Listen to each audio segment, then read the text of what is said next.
건강보험료 부과하는 데 있어서 금융소득이 연간 1,000만 원 넘게 되면 단 10원만 넘어도 전액에 대해서 건강보험료가 부과됩니다.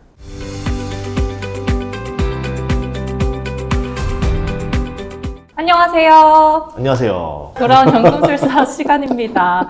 저희가 오늘은 특별히 이 질문들을 모아서 댓글 질의응답 시간을 준비했습니다. 요새 반응이 좋아요. 조회수가 잘 나오는 것도 지금 콘텐츠 3개 연속으로 잘 터졌거든요. 오, 네, 그 맞아요. 얘기는 이제 연금에 대한 수요가 많아지고 있다. 그 생각을 좀 해봤습니다. 네. 연예인들 중에 시니어 연예인분들을 모셔서 은퇴 준비 얼마나 잘 하셨는지 그런 것도 한 번씩 이제 이야기해 볼 수 있게 되는 것 같아요. 그러니까 조회수가 잘 나오면요. 할 수 있는 게 많아져요. 그러니까 여러분들이 부탁드립니다. 구독과 좋아요 꼭 많이 눌러주시면 좋겠습니다. 네. 저희가 오늘은 연금 박사 이영주 대표님을 모셨습니다. 대표님 안녕하세요. 반갑습니다. 안녕하십니까. 반갑습니다. 제가 지금 얘기하셔서 그런데 댓글 저도 보거든요.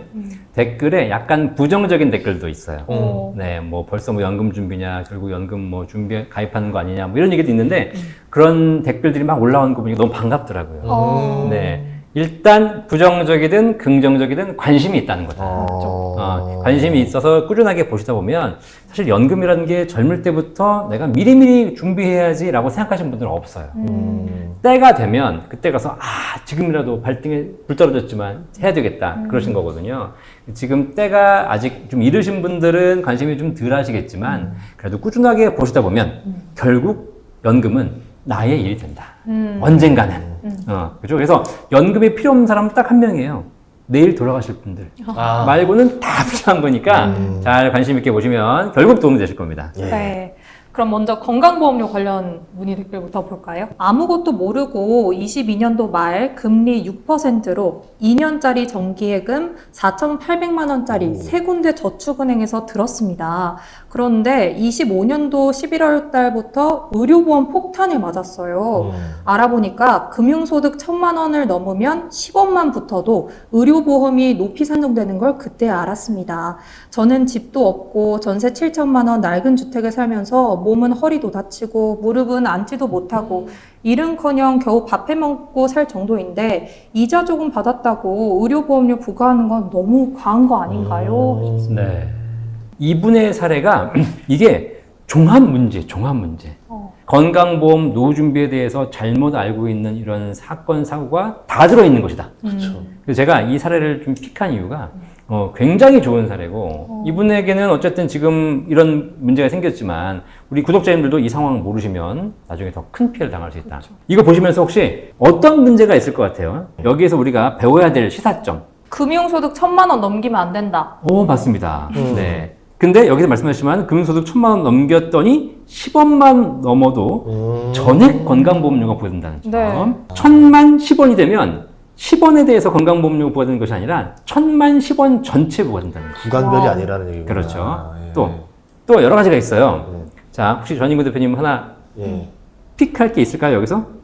우선 저는 6%짜리 예금이 저는 이게 제 눈에 계속 들어와요. 아까부터. 네. 네. 사실 이분의 케이스를 제가 이제 좀 정리해 드릴게요. 네. 자, 이분이 어떤 케이스냐면 22년도에 우리나라 금리가 약간 높아졌었잖아요. 맞아요. 그때 네. 5%, 6%, 7%짜리 이런 금리가 높아졌기 때문에 그때 이제 예금을 하신 거예요. 근데 보통 예금을 하게 되면 우리가 1년 만기 예금을 하잖아요.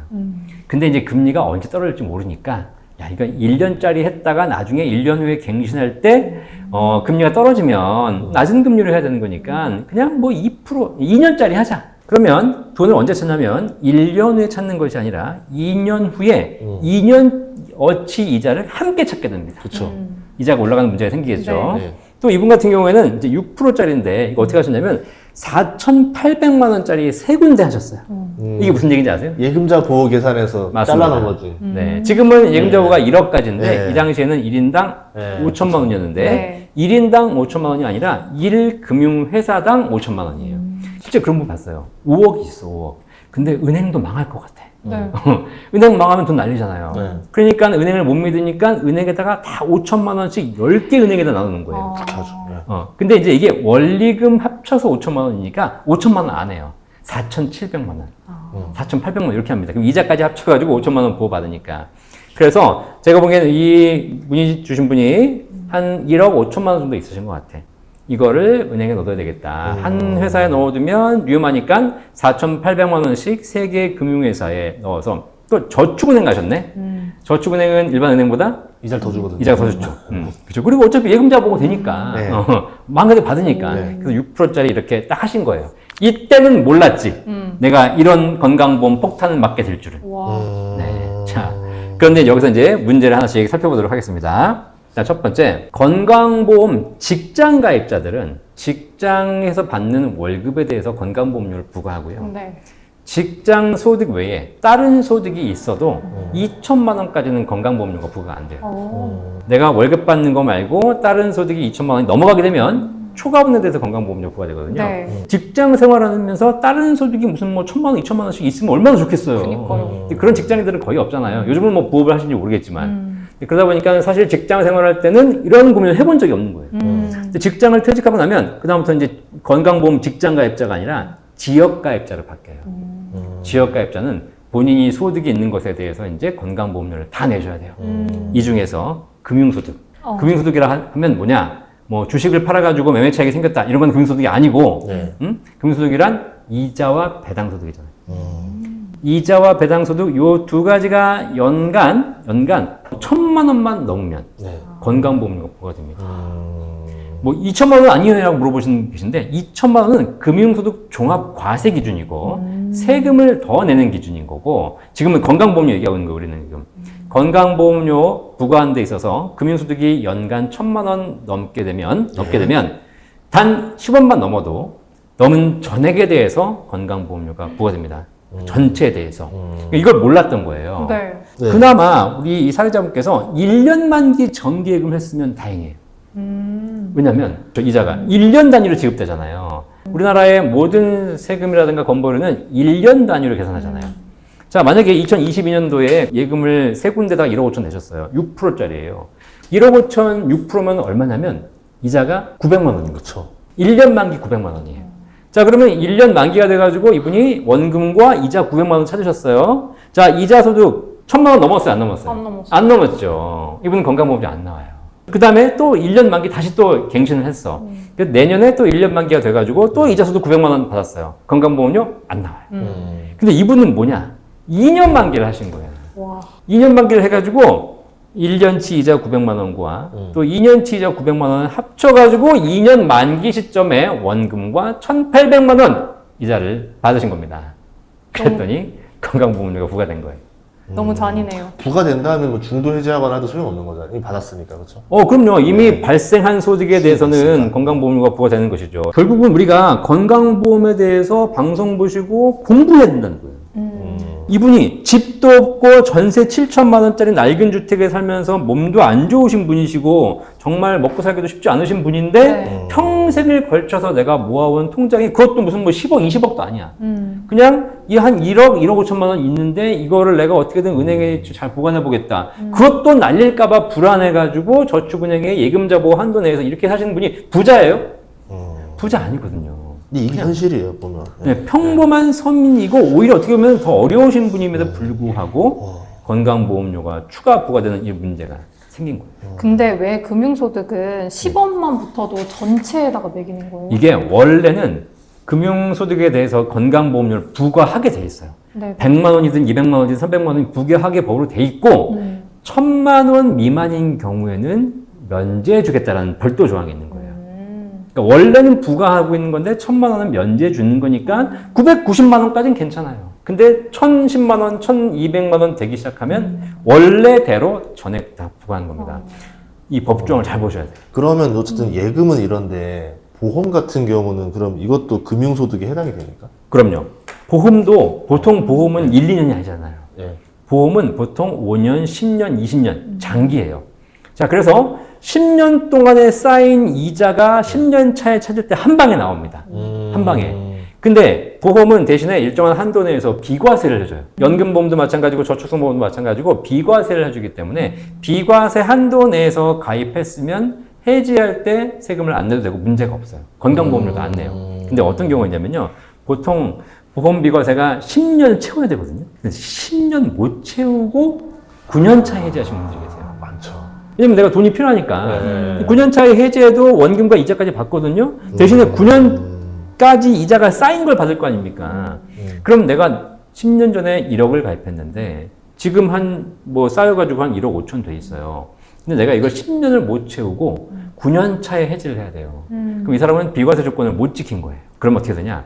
내가 원금 1억이고 수익 5천만 원 차례 나오잖아요. 이 5천만 원이 전부 다 이자 소득으로 과세가 됩니다. 중도 인출을 하는 건 아니죠. 네. 중도 인출은 그래서 원금까지밖에 못하게 돼 있기 때문에 중도 인출한 거는 문제가 없는데 네. 이걸 해지하게 되면 다 합산을 해요. 그렇지. 결국은 문제가 생겨가지고 이런 경우에 일단 이자가 5천만 원 생기니까 네. 거기에 대해서 이자 소득세 15.4% 띄셔야죠. 그 다음에 2천만 원이 초과되니까 금소득 종합과세가 돼가지고 초과 부분에 대해서 세금 더 때려 맞으셔야죠. 이 부분에 대해서 1,000만 원 넘어가게 되니까 건강보험료가 또 추가로 부과되겠죠. 그러니까 우리가 이 자본주의 시대에 살면서 또 우리가 좀 세금이 앞으로 더 줄어드는 것이 아니라 늘어나잖아요. 건강보험료도 앞으로 더 많이 늘어날 거거든요. 왜냐면 건보 재정이 지금 점점 줄어들고 있잖아요. 이런 상황에서 정상적으로 내야 될 건 내는 겁니다. 저는 그건 내지 말자는 게 아니에요. 근데 우리 이분 사례처럼 정말 돈이 없으신 분들이 1년 만기하면 되는 걸 2년 만기하는 바람에 안 내도 될 건강보험료를 수십만 원, 수백만 원을 내야 되는 상황. 이거는 진짜 우리가 공부해야 된다. 공부해야 되겠다. 그래서 이 방송을 봐야 되는 이유다, 사실. 그럼 저축성 보험 이렇게 있잖아요. 원래 그렇게 만기 있었던 거. 네네. 이게 제일 짧은 거는 몇 년짜리예요? 보통 저축성보험이 5년짜리도 있고. 5년짜 있어요? 그런데 10년 미만은 지금은 다 과세이기 때문에 비과세를 받기 위해서 10년을 채우는 겁니다. 그런데 비과세로 하게 되면 이 금융소득 같은 이런 의료보험 이런 게 안 나간다. 그렇죠. 네, 10년을 채워서 받게 되면 거기서 발생한 걸 연금으로 받건 일시금으로 받건 비과세에 해당되기 때문에 세금도 없고 건강보험료도 면제가 됩니다. 그럼 이분 같은 경우는 이거를 세 개로 쪼갰을 때 은행으로 쪼개지 말고 5천은 10년짜리 비과세 하고 5천은 뭐 한 5년짜리 뭐 선택하고 뭐 예금 2년짜리 정기예금 해서 하면은 전략적으로 단기, 중기 10년 뒤로 그렇죠. 환급이 되잖아요. 네네네. 서클이 도니까. 그러니까 1억이 안 되시기 때문에 그런 플랜을 충분히 이용할 수 있었음에도 불구하고 그걸 잘 모르셨던 거고. 아깝네. 정말 안타까운 건 그냥 1년짜리만 했었어도 이런 일 없었는데 여기 또 하나 또 여러분이 아셔야 될 게 있습니다. 본 광고는 생명보험 광고 심의 기준을 준수하였으며 유효기간은 심의일로부터 1년입니다. 이분이 가입했던 시점이 언제냐면 22년도 말이에요. 네. 그렇죠. 근데 25년 11월에 가입한 이후로부터 3년이 지나서 건강보험료 폭탄 맞은 겁니다. 아니 내가 3년 전에 뭘 했는지 기억나요? 기억 안 나잖아요. 근데 3년 전에 내가 아무 생각 없이 했던 일이 3년 후에 폭탄이 되어서 온 건데 자, 이게 왜 그러냐면 이걸 또 우리가 아셔야 돼요. 세금도 그렇지만 건강보험료 지금 내는 건강보험료는 언제적 소득을 기준으로 한 걸까요? 1년 전? 직장인들은요, 네. 이번 달에 건강보험료를 내면서 이번 달 소득을 기준으로 합니다. 내가 이번 달에 500만 원 받았으면 500만 원의 세금 내고 500만 원의 건강보험료를 내기 때문에 끝난 거예요. 근데 지역가입자, 사업자들은 그렇지 않아요. 올해 건강보험료를 내고 있는 것은 1년 전, 작년 소득이 아니고 2년 전, 전년도 소득 기준으로 내는 겁니다. 정확하게 얘기해 드리면 2025년도에 발생한 소득을 가지고 2026년 5월에 종합소득 신고를 하고 그리고 2026년 12월부터 건강보험료가 부과돼서 2027년도에 보험료를 1년간 내시게 되는 거예요. 사실 내가 한 2, 3년 전에는 소득이 많아가지고 잘 나갔어. 근데 지금은 쫄딱 망했어. 네. 건보료 세게 나오고. 근데 건강보험료는 2년 전, 3년 전 이렇게 나오고 있어요. 시간차 데미지 주네요. 이 시차가 최대 2년 이상 벌어집니다. 그러니까 이분 같은 경우는 22년도에 가입을 해서 24년도에 받았는데 그 24년도에 소득이 2025년도에 신고돼가지고 2025년 말에 건강보험료가 부과되는. 아니 처음에 분석하기 전에는 설계 너무 잘하셨다 생각했거든요. 금리도 높고 딱 2년 너무 좋다. 4,800 이것도 예금자 보호한도 완벽하게 하셨구나 했는데 네. 이런 허점이 또 그렇죠. 있을 수가 있어요. 자, 그래서 금융소득이 지금 1,000만 원 넘으셨잖아요. 네. 제가 보니까 한 1,800만 원 받으신 것 같아요. 그죠? 자, 그러면 건강보험료 얼마 나올까요? 건강보험료를 얼마인지 아세요, 혹시? 건강보험공단에서는 건강보험료는 예를 들면 한 7.1%인가 2% 이렇게 얘기해요. 그죠? 하지만 건강보험료 플러스 장기요양보험료라는 걸 또 내요. 그래서 사실 이제 이런 국민 입장에서 실제 내는 건강보험료율이 얼마냐면 장기요양보험료를 합쳐가지고 소득의 거의 한 8.2%를 냅니다.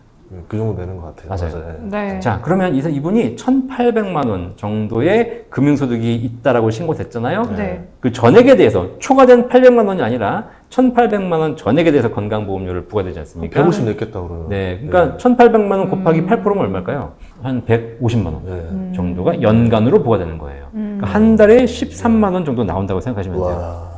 이자 좀 더 받겠다고 이렇게 했는데 네. 차라리 그냥 이자를 덜 받았던 게 더 좋을 수 있는 이런 상황이 되는 거죠. 아이고. 건강보험 제도가 이렇다고 나쁘다 좋다를 논의하는 게 아니라 이거 대한민국에 살면서 건강보험 낼 건 내야죠. 근데 중요한 건 우리가 얼마나 이렇게 정보를 제대로 알고 제대로 준비하느냐에 따라서 이분이 만약에 2022년도에 연금 박사를 만났더라면 저 그 생각하고 있었어요.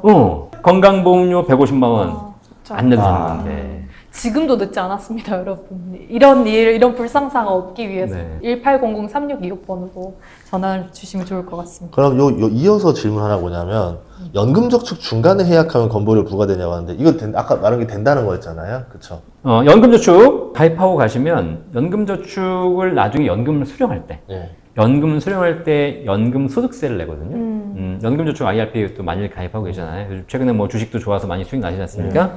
연금 소득세를 내요. 자, 그 지금 건강보험료 문제니까. 그럼 연금저축이나 IRP에서 연금을 받을 때 건강보험료를 낼까요, 안 낼까요?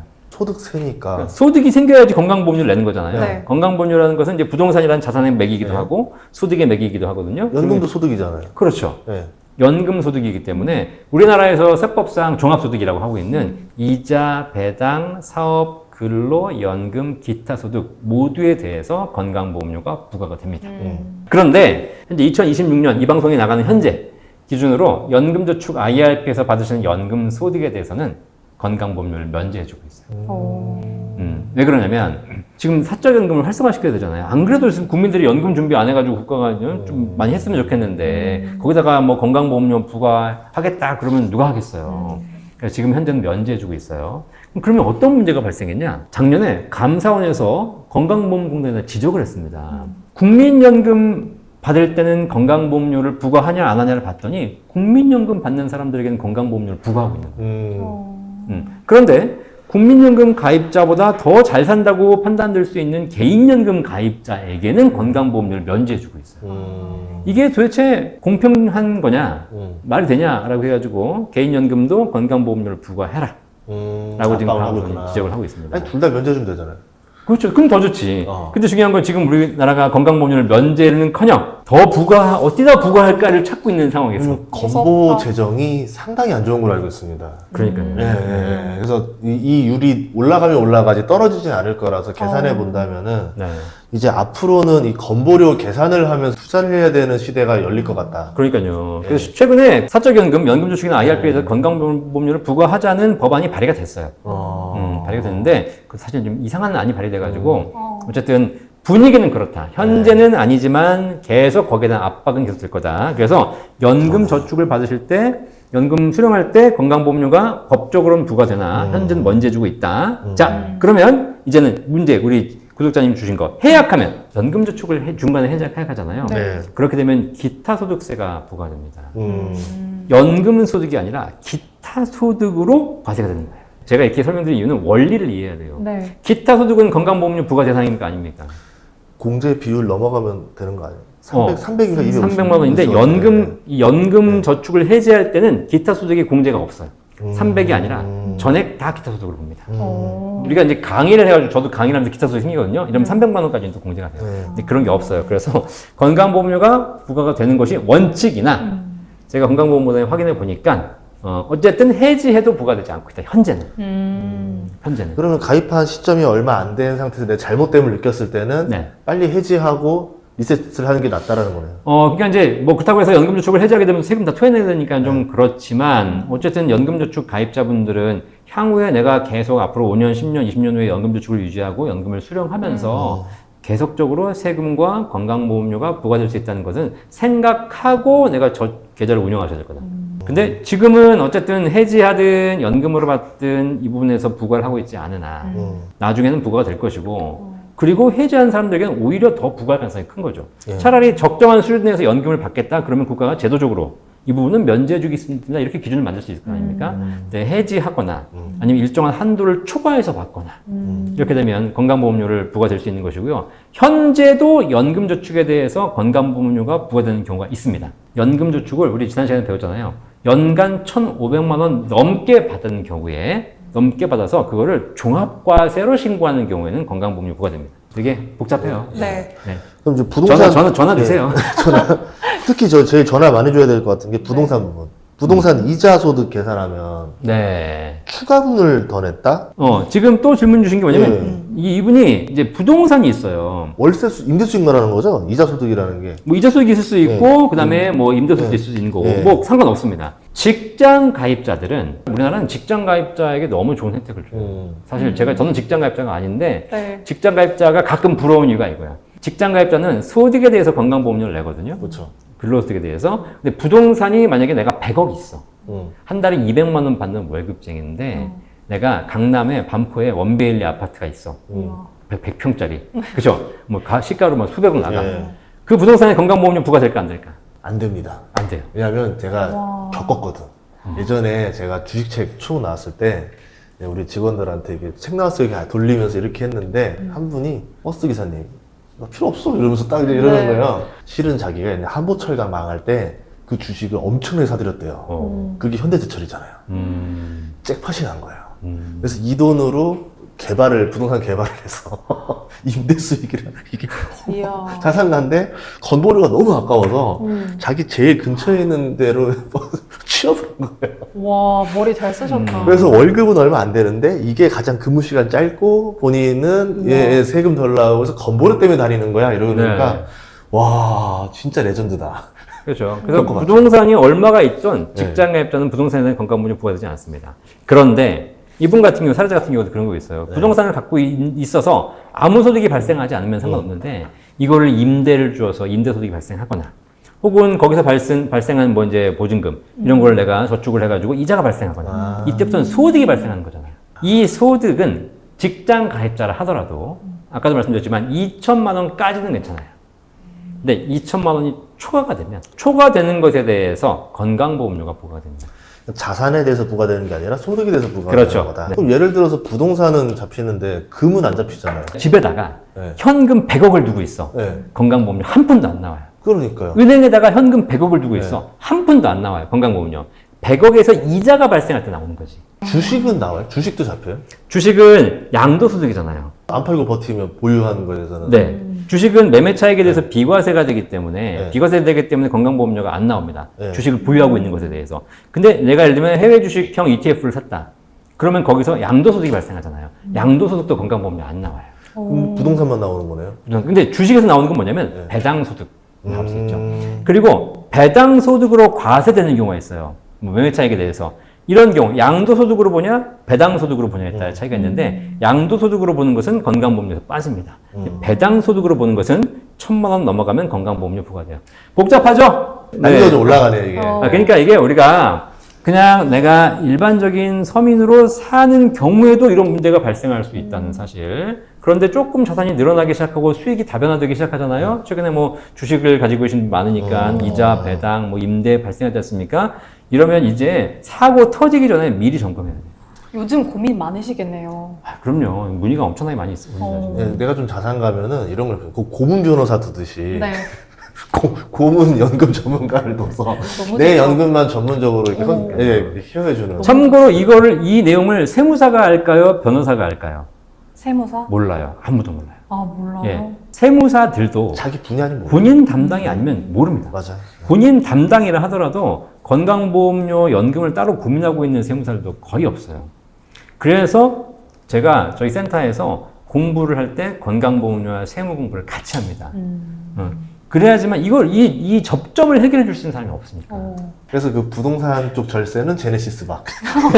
나눠져 연금 쪽과 절세는 이렇게 네. 이영주 박사님. 아, 오늘 그 건보료 하나만 얘기했는데도 뭔가 많이 배운 느낌이 맞아요. 나잖아요. 야, 건보료 하나가 1시간에 나올 수 있다고? 이야. 특히 이제 느낀 게 뭐냐면 자산은 심플할수록 머리가 좀 깔끔해지겠구나. 근데 자산을 내 맘대로 심플하게 할 수 있는 게 쉽지 않더라고요. 한 10년 걸리더라고요. 자산 그 포트폴리오 정리하는 것도.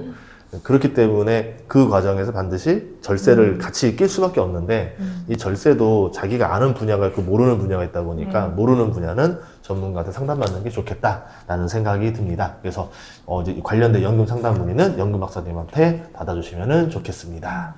오늘 덕분에 잘 배웠고요. 이거 듣다 보니까 개인연금도 궁금하거든요. 네. 예, 그거에 대한 얘기도 해볼 테니까 여러분들 구독과 좋아요 많이 부탁드릴게요.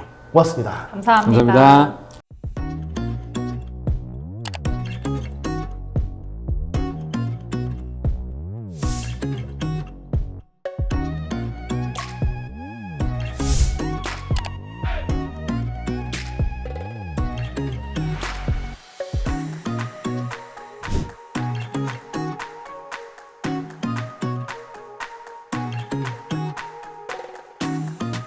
본 광고는 생명보험 광고 심의 기준을 준수하였으며 유효기간은 심의일로부터 1년입니다.